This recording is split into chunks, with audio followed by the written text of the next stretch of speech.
በቴዲ አፍሮ ጓደኞች ላይ 3 ክሶች ፖሊስ ጠርጥሬያቸዋለሁ ብሎ በፍርድ ቤት ያቀረበው ነው።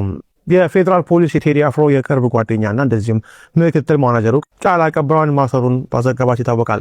ለዛሀበሻ በደረሰው መረጃ መሰረት እስካሁን ድረስ የታሰሩት አጠቃላይ ሰዎች ወደ 7 አካባቢ ይሆናሉ። ፌዴራል ፖሊስ እነዚህን ተከሳሾች ለፍርድ ቤት አቀርቧቸው ነበርም።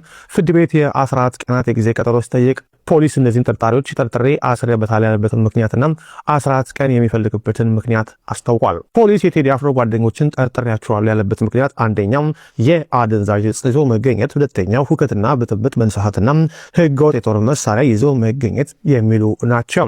የተከሳሽ ጠበቆች በበኩላቸው ፖሊስ በጠርጣሪዎቹ ላይ ማን ምን ሰራ የሚለውን ለይቶ ያቀርብልን ሲሉ ፍርድ ቤት ላይ ተከራክረዋል።